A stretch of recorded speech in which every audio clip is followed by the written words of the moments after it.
Good morning friends. 80 शब्द प्रति minute dictation start. महंगाई की रफ्तार थामने के लिए आखिरकार रिजर्व बैंक को अपना सबसे बड़ा हथियार चलाना ही पड़ा।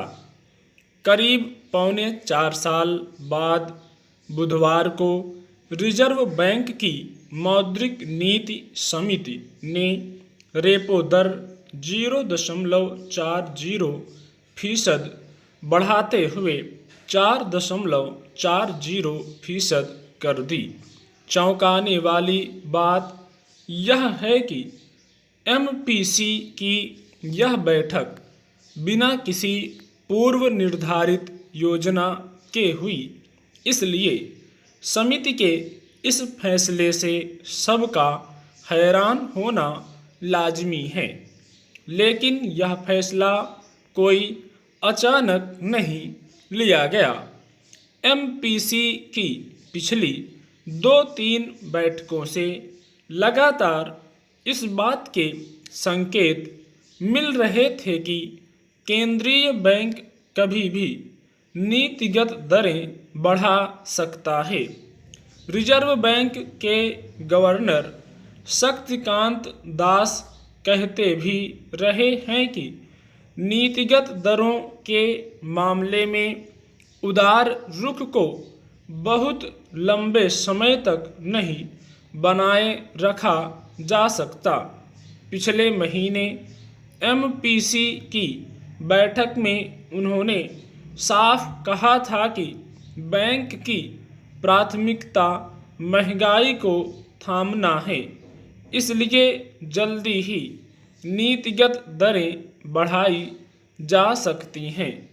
नीतिगत दरों में बढ़ोतरी रिजर्व बैंक की मजबूरी इसलिए बन गई कि महंगाई की दर उसके 6% के निर्धारित दायरे से भी ऊपर निकल गई है। ऐसे में रिजर्व बैंक कब तक चुप बैठता। गौरतलब है कि महंगाई को लेकर लंबे समय से हाहाकार मचा है। खुदरा और थोक महंगाई दोनों नित नए रिकॉर्ड बना रहे हैं। खाद्य वस्तुओं और खाद्य तेलों सहित जिंसों और धातुओं के बाजार में भारी तेजी बनी हुई है। मार्च के महीने में ही महंगाई दर 6.95% पर पहुंच गई थी, जो 17 महीने में सबसे ज़्यादा थी। ऐसे में रिजर्व बैंक की यह जिम्मेदारी है कि वह खुदरा महंगाई दर को निर्धारित 6% से ऊपर न जाने दे। इसीलिए अब एमपीसी के पास कोई चारा नहीं रह गया था सिवाय इसके कि वह नीतिगत दरों में बढ़ोतरी का कठोर कदम उठाती। इसलिए भी कि अगर महंगाई इसी तरह बेकाबू होती रही तो अर्थव्यवस्था पर प्रतिकूल असर पड़ने लगेंगे। हालांकि महंगाई बढ़ने के कई कारण हैं। 2 साल तक कोविड महामारी की वजह से अर्थव्यवस्था रसातल में चली गई। इसे पटरी पर लाने के लिए सरकार और केंद्रीय बैंक दोनों ही पहले से जूझ रहे हैं।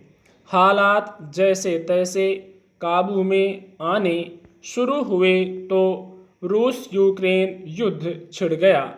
इस वैश्विक संकट ने नए सिरे से मुश्किलें खड़ी कर दीं। सबसे ज़्यादा मार कच्चे तेल के दामों से पड़ी।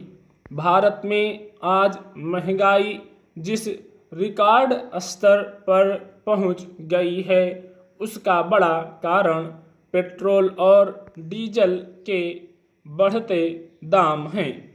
आज भी पेट्रोल 100 रुपये से ऊपर बिक रहा है। मुश्किल यह है कि यूक्रेन संकट कितना लंबा खिंचेगा, कोई नहीं जानता। स्टॉप।